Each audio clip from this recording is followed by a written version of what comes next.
only human. Valdor's words hung in the candle smoke. Neither of them was human. They had both been gifted with extended spans that were supposed to outlive war, so they could aspire to things beyond it. But war was all they had known, and already they had seen through too many mortal generations.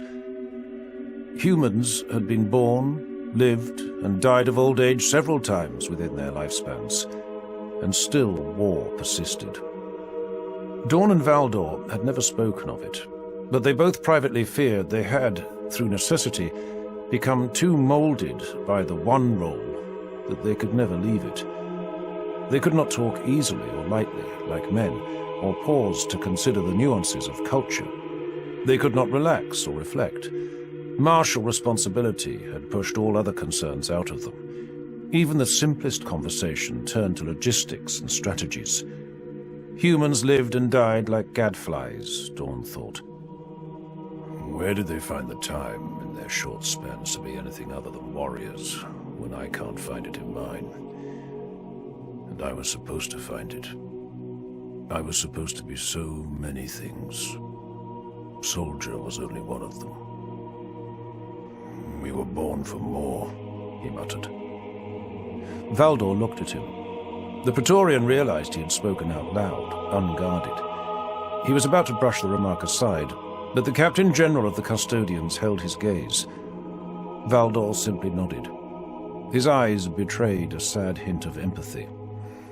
We were, he said, born to fashion a future. And enjoy it, said Dorn. Enjoy it, yes.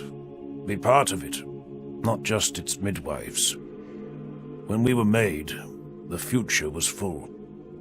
Now there is only war. Valdor exhaled, then laughed.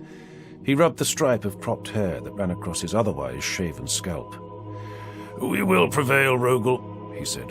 One day you'll break your sword and hang up your shield, and you will sit and laugh, and from the window see golden towers standing, without fear or aegis or batteries, freed from all possibility of threat because of what we do now.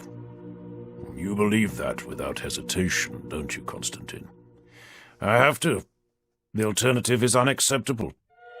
But from the way you speak, you don't see that as your future, then?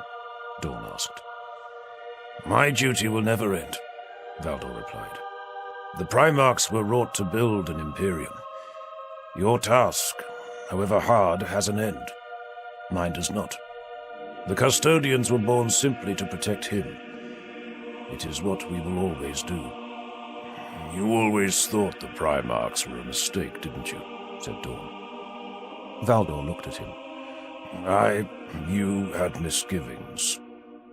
What I may have felt hardly matters, Valdor replied. Especially now. We stand together, you and I at his side, against this fall of night. We must be allies, without reservation or recrimination. And I trust that we are.